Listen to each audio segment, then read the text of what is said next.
Hey folks, Quill18 here, bringing you another League of Legends commentary. This time I will be playing as Janna, one of my other favorite characters. This is actually just on the heels of the Blitzcrank game that I just commentated. And in the last game, I was also playing with my friend Demonac, and he was playing as Pantheon. And I said, oh, you know, I think Janna as a partner would be really good with Pantheon. So I grabbed Janna, and he decided to play Fiddlesticks. But that's okay, because I'm still going to have a laning partner down here in the form of Nautilus. Right, that's his name, I think. Can I not bring it up? There we are. Nautilus, yes, that is his name. Excellent. So he's got a really cool kind of the reverse of Blitzcrank grab, right? He shoots out his anchor, which is a very cool model. I love the look of it. He's playing very aggressively there. I think he missed the actual hit with the anchor, which is too bad. Of course, Volibear is extremely hard to kill with his passive and just general toughness and abilities. Very, very hard to kill. But it looks like we got some decent damage on them there, so I guess there's something to be said for that. And now it looks like he's... Who is he hitting? It looks like he started attacking Ezreal, and then he went back to Volibear, and then a little more on Ezreal. I'm trying to keep him bubbled. There we go. Damage back on Ezreal, who should be squishy. And yeah, so there wasn't quite enough focus fire there. And I mean, I'm certainly to blame as well. But I'm mostly just going to be following his lead. And he was moving it all over the place. So yeah, not entirely an auspicious start, which is a shame. Although, here comes Fiddlesticks. And there are some very, very low-level people over here. I think I just finally realized that he's coming. And... no, not there. Ah, still in the bushes, going to try to kill me. I bubble. The bubble is pretty good. Oh my god, it's so low. But tower damage is pretty good too. Oh my god, so much damage at level 1. What an exciting start to a game. Back and forth, back and forth. I do not feel like I can run in there because I don't know if Ezreal happens to still be in the bush. So I did not feel comfortable being a little bit more aggressive. But, well, I mean, I guess what can be said now is at least no one's getting any last hits. No, here comes Juggernaut, fully healed, but Nautilus is back in the action at this point. So, Janna, awesome character, possibly, in my opinion, the best character in the entire game. One of the very strongest supports, although she does not have a true hard CC, although her Tornado, what is it called? Howling Gale. No, I'm going to call it Tornado. It is pretty effective. The knockback is pretty good. Releasing it instantly, whoa, I didn't know I could do that. Releasing it instantly does give you a really good defensive ability, but it can also be used offensively. The range of it is affected by how long it charges, and of course the damage as well. But I find myself using it with no charge almost as often as I use it with like a long charge. If not more, I might be instantly releasing it much more than I ever let it charge up, unless I'm trying to farm a lane or just push something hard here. We've been pushed back pretty aggressively here, and it's going to be a little risky here because they're going to be able to enter tower range with impunity, but I don't think they're going to want to touch us because if the tower aggroes on them, it'll actually be pretty bad for them. I do like to focus primarily on Eye of the Storm, my bubble, especially if I have a physical laning partner, and I can just keep him bubble and tanky. It's also going to be quite nice with... whoa, missing the fight down here. Speaking of bubbling my partner, I was not able to keep him alive. But here comes Olaf, that's your name. Olaf coming in, hopefully getting a kill on Ezreal, just barely, bubble him again. Because the thing is, the bubble not only gives you hit points, it dramatically increases your auto attack damage. So, while spellcasters do tend to be squishier, it's the physical people that really benefit the most from the spell, because they can... I wish I could reset the camera to like the way it's supposed to be. I feel like it's maybe around here. Yeah, spellcasters are often quite a bit squishier and can benefit from the bubbling. It's people who are going to be auto-attacking most effectively that tend to benefit from the combat piece. So even at rank 2 here, it's an extra 23 damage, which is not inconsiderable. So I get that. I do usually go 1, 2 with Tornado, and 3 get the Zephyr, because it's quite good. The extra movement is pretty valuable. I don't know. So sometimes I'll end up going 1, 1, 1. Or rather, 1, 1, 1.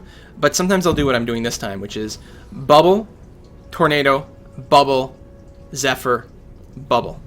And you really don't have to prioritize getting the Monsoon. It's not bad. I mean, it does heal. There's nothing wrong with that. The knockback is pretty potent as well. In fact, at rank 1, the knockback is probably more important than the healing effect. But it's not the end of the world to delay it. Get some extra ranks in either your tornado or your bubble is perfectly acceptable. I know there's a lot of people that wait until like level 11-ish. So basically they're going to go rank 1, rank 2, back to back, effectively. It does seem to be kind of a popular thing because, again, the rank 1 only does so much healing, but once you get to the rank 2, it does quite a bit. But still, that knockback is so good. Between having the knockback and your tornado, you have so many defensive tools. The fact that you move slightly faster than everyone thinks is Zephyr and can walk through minions is pretty good. Of course, you could also turn it around and just use the slow people. It's really, really quite effective. And, ooh, nice catch there. Wasn't a full-length tornado, but it did catch them, putting some nice damage there. I do Clairvoyance in the bushes, but very, very nice thing to have. I love Clairvoyance. It's got a really, really short cooldown, and it has so many uses. Like in this situation, using it offensively here, but also trying to Clairvoyance around your mid as often as possible to make sure that he's not getting ganked. Wow, that Ezreal is being way, way too aggressive, and I can't believe he got away there as well. Looks like I'm going to have to back up here with a flash. And have I still not gotten my Zephyr? Yes, I have. Okay, good. And I'm going to have to bubble my partner again. You really have to be paying attention to a lot of different things as Janna. Trying to line up your skill shot while bubbling your partner while auto-attacking the right target. Not the easiest thing in the world. You're going in on... Oh, not quite a kill on Annie. Fiddles is pretty good against other casters because of the fear. Usually keeps them feared long enough for him to apply a lot of damage against someone who's relatively squishy otherwise. And the silence, of course, is quite potent against the spellcaster. And, it looks like I'm using my tornado here just to, I don't know, push back into the lane? I don't always make the right decision with that. Sometimes it looks like, you know, there's going to be easy kills. Or I guess here I've lost my partner, so I want to make sure that they can't hurt the tower too badly. On the other hand, you don't want to push the lane so that you're out and exposed either. It's a weird balancing act that I don't think I get very, very well most of the time. I was probably just going for the easy last hits here or there. Oh, nice little grab attempt there on volley, but look at that! Instantaneous tornadoes keep me safe. No toss for you. Almost would if that anchor toss had landed, that would have been so sick. We would have definitely gotten a kill there. I'm pretty sure. Probably, definitely. Now let's take a look at everyone else. So we are leading 4-2. 0-0-1. 3 kills for Olaf. That's really good. Like when you have a jungler who knows how to jump out of the jungle and get kills, that's huge. Plus feeding Olaf is pretty nice. He can definitely carry the team. Certainly very helpful. Much better than, say, feeding Janna. I don't need the kills myself. And on their team, 2-1. Nothing too impressive. Yeah, we're definitely... I'm feeling pretty good about things so far. Farm-wise, Gangplank's got a lot of it, beating everyone else on our team. Looks like I guess he's just been soloing top here. Other than that, I have 13, which is more than I expect. In fact, again, what the heck? I have more than my laning partner? That makes no sense. I'm intentionally, like, not trying to get those last hits, or at least that's usually the way I play. Nice ultimate coming in here from Fiddlesticks, and are we able to get the double? Not quite. I'm definitely having to back up, especially since I am ignited. That wears off with plenty of health left. Drop a little heal on myself here. Top off Fiddlesticks. You can see it didn't really heal me that much. It's mostly about the knockback. But it's so good. Some bubbles, a little low on mana. Still doing okay. You can see I've got 2 Dorn rings here. And then depending on how well things are going, if things aren't going that well, I'll get a third Dorn's ring because they're cheap, very cost effective, and I can use the hit points because otherwise, if things are going badly, usually in your situation where you're getting like 2 or 3 shotted by a carry or something like that. So it's quite important to get the extra hit points. If things are going well, on the other hand, it will vary. Mana regen, aura items, those are pretty good. If they're going like stupendously well, if for some reason I got like a bunch of gold, like a kill or 2 before while I still had just the 1 ring, then I'll go back and build a Rod of Aegis. Yeah. Because if you can get that early, it becomes really valuable, but otherwise it's kind of questionable. A little bubble there. Do I catch him with the tornado? I do, and is that going to be enough? Looks like no. Applying lots of damage every time, but not really getting the kills, and I get tossed back. I'm almost certainly going to die here. Yes, indeed. 3 seconds off of flash. That's a shame, because I could have definitely survived otherwise, but that's what I get for placing myself out of position. So, item-wise, Jarvan is getting... That's interesting. I wouldn't have imagined that Jarvan was the sort of person you get a Philosopher's Stone on. Now, I don't play Jarvan. And I've definitely been out of touch with League of Legends for a long time, so maybe that's a standard thing. But I would think that he would get, like, a little bit more physical damage. Strange. And Olaf's got very standard jungling stuff. The Wriggles Lanterns plus Berserker Greaves. That is so typical for most junglers. Not all of them, because sometimes people jungle with a slightly different mechanic. Like, you won't see that on a Mumu or Rammus, like anyone who's meant to be a little bit tankier. But anyone who's going to be more of a carry type or physical damage dealer. So Warwick or Olaf, that's what you're going to see. Oh, looks like I've come here just in time. I think I was coming here to ward. Knock Ezreal out of the way. That may have not been the best usage, but there we go. We should be able to get Annie. In fact, I get the kill on Annie. Somewhat unoptimal, but what the heck. I'll take it. And I don't think anything else is going to happen here. God, that heal. So I'm going to push back with my own spell here. They're playing a little bit more poke on our fiddles, but it's not really going to go anywhere. No, alright. We're fine here. Push going on top. I don't know about hit points. Looks like they're full, and the enemy team is very much not full. They might be able to jump in here and do something, but I don't think so. It's so sketchy near the tower here. Oh, that Riven has actually wandered a little too far out. Or Fiora, not Riven. Herpaderp. And a double kill. All right, that worked out much better than I expected they would. Oh, and are they going to get a Ezreal as a bonus? I'm thinking so. There's no way for him to get to the tower at this point. Oh, too low. Gets him trapped in here, but he can TP out. Oh, does get the kill. Oh, and does Annie come back? She doesn't have a stun charge. I think he's going to be able to get away safely with 100 health. Very nice. Fiddles is going to move up to the top. Looks like we're going to both move up to the top. No, I come back. Would have been spotted. Would have given away the game. Got to be careful about that sort of thing. But I'm not doing much collecting these last hits. I suppose someone's got to get this gold and this XP. Fiddle's just going to come and is he going to push top?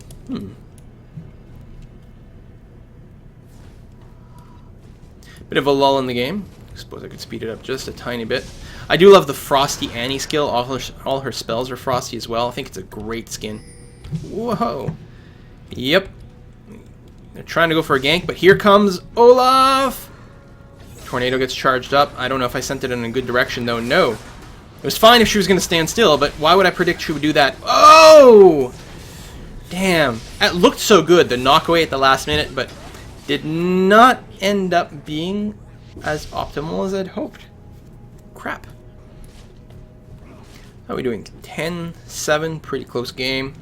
Although I think our farm is nicely focused. 5 kills on one guy is very good. Whereas their gold is going to be distributed a little bit more between Ezreal and Fiora, which is not bad. Have I been saying Fiona? I think I have. Hell, half the time I've been saying Riven, so doesn't matter. Names are optional. I'm going to call them all Bob. So here's Bob and Bob pushing top against Bob, and I don't think Bob's going to be able to stop them from pushing, although Bob did get the middle tower here. And Bob's got to be careful down here because they could be coming straight for him. And again, you can see we're not really taking advantage of the dragon, which we really should be. That is a free tower, basically, every 5 minutes, the respawn time. Oh, it looks like, did Volibear DC? No, he's moving around. Okay, and Nautilus is kind of out of position here. I mean, Bob. And somehow, they just let him walk right by and then engage on him in tower range. Okay, I guess I'm just going to hook you with my giant freaking anchor and keep you in range. That makes no sense.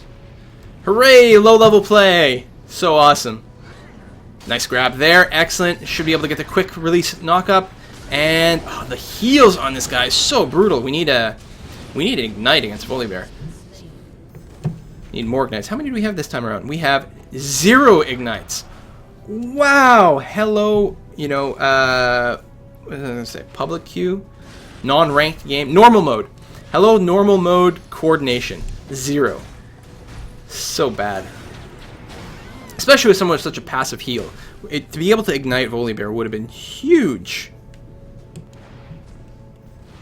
Still, that was ended up being a really good engagement for us, and will give us a tower as well. Although what we should really do is get that dragon.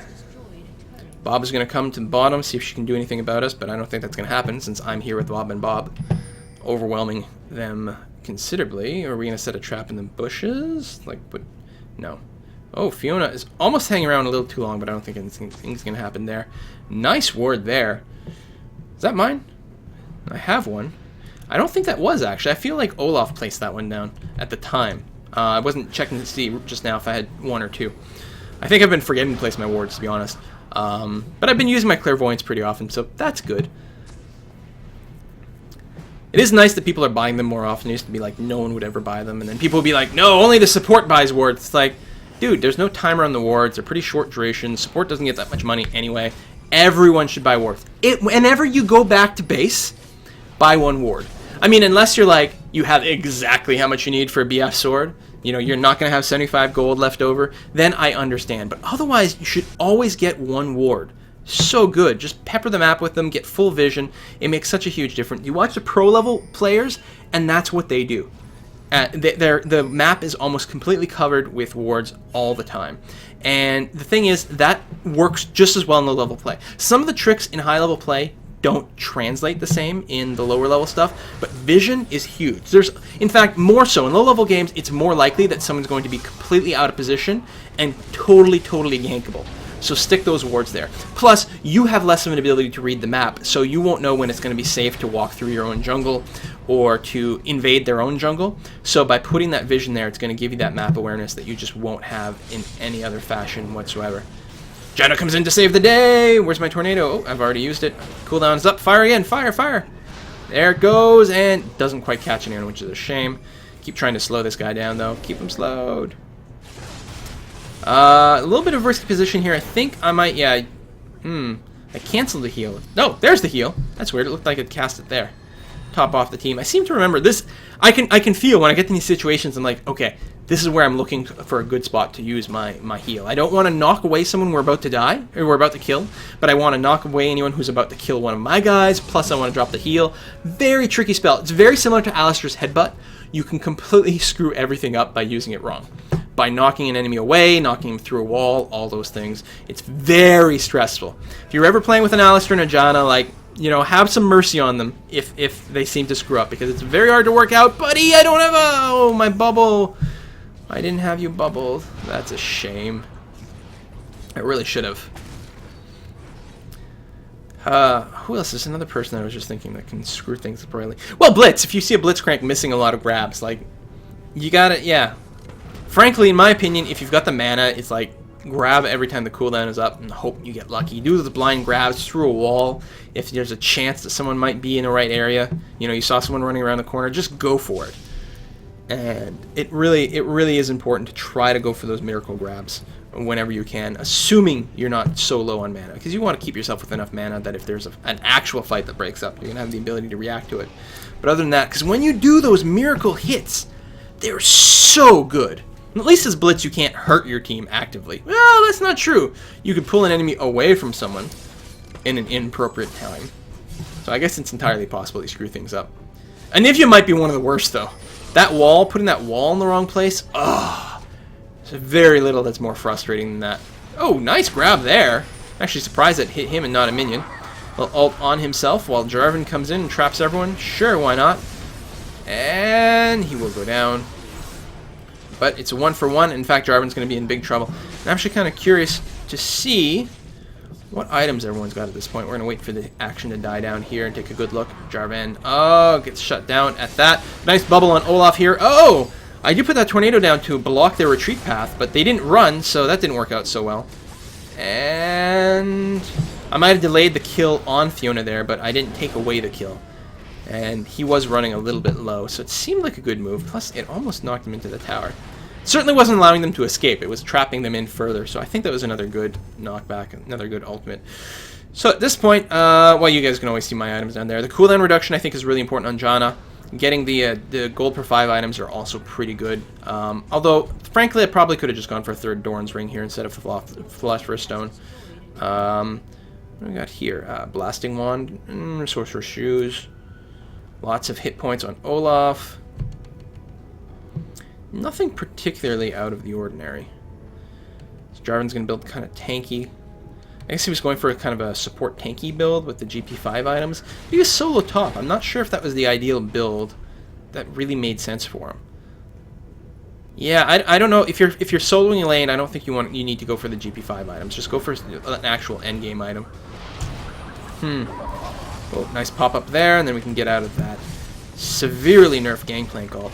Man, things are not the way they used to be. Gangplank has been emasculated with that ultimate. But I suppose all the global ults are like that. Oh, that was a good timing on the ultimate by Fiddlesticks, but I think they managed to run out of it pretty effectively. Not that it matters. Everyone's got pretty low, and we should be able to polish them off with a couple of tower dives here. No, really?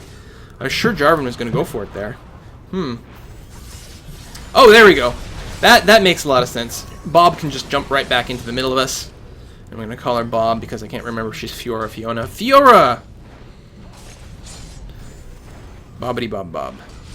Other than that, they have gotten one of our towers down, but at this point, like, the game is so completely one-sided. In fact, they should surrender. They can surrender at 20 minutes, can't they? Oh, surrender, vote, fail.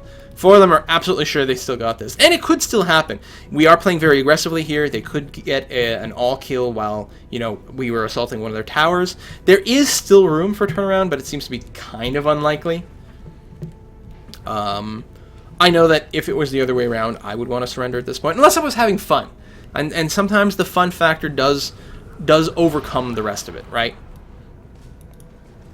Like, yeah, I'm losing, but I feel as long as you're not being completely dominated. Like, Volibear and Annie are actually being dominated pretty badly. But everyone else is like, you know, it's fine.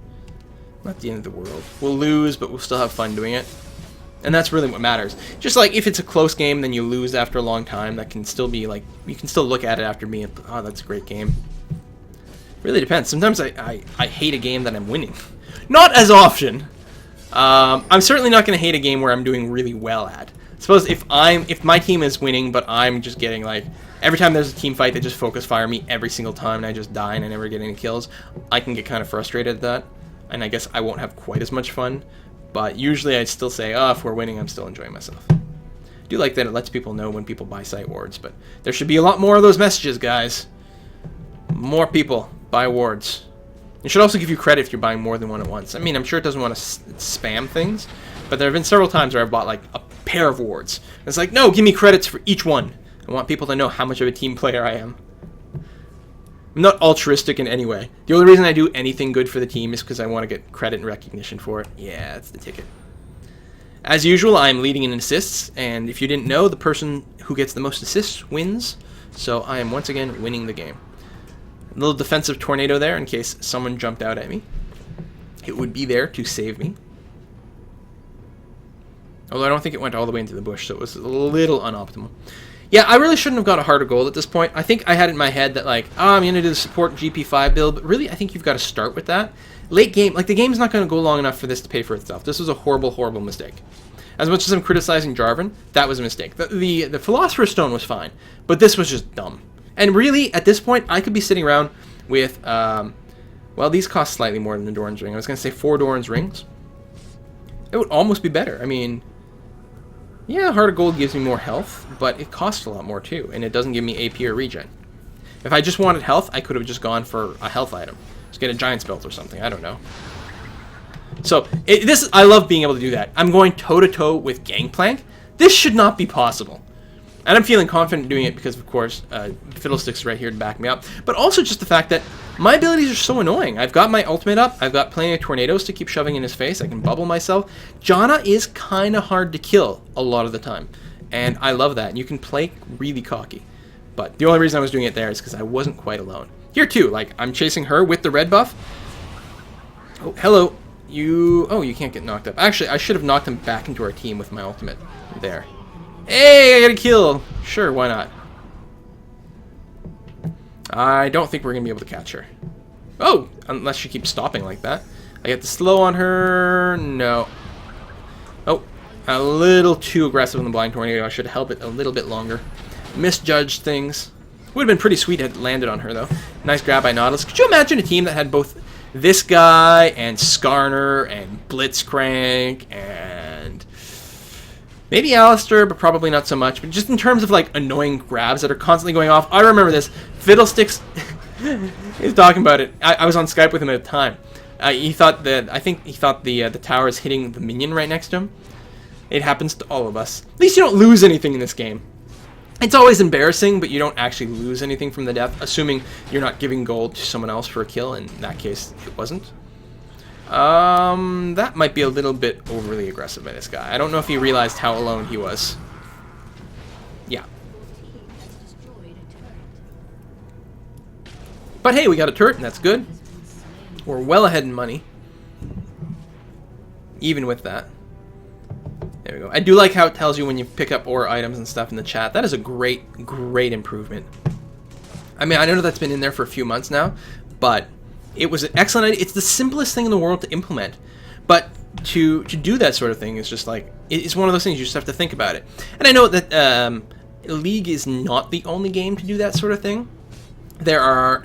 I'm trying to think. I feel like Dota does that, Dota 2, but I'm not entirely sure. Maybe it's only in spectator mode. In spectator mode, it does tell you when someone buys something very expensive, and that may be what I'm thinking of. Yeah, actually, it should really tell people more often. In other games, I'm actually surprised they haven't stolen this yet then. Especially, because I'm even thinking, Han, there are plenty of aura items that say decrease armor from the other team and don't stack. That sort of thing. Sorcerer's Rings would be another good one. They do stack, but you'd like to know if your team's gotten one already. Sorcerer's Rings are AoE mana gain items, for example. Little things like that. And it's very simple to program in. And I know people say that all the time for all kinds of things, but I'm an actual programmer, and I know that would not be a terribly difficult thing to implement in a game. Heck, for all the critique that all the criticism that I give the League of Legends programmers for the things they haven't included in the game, like replays and tournament modes and spectator. Oh, they do have spectator now, I guess. But little things like that, it's like, well, if they can do the in-chat notification of certain item purchases, it can't be that hard, guys. That may have been, I know that Olaf was low and my concern was keeping him alive, but I don't think he was quite low enough, and I may have just saved those guys. It's always so hard to judge.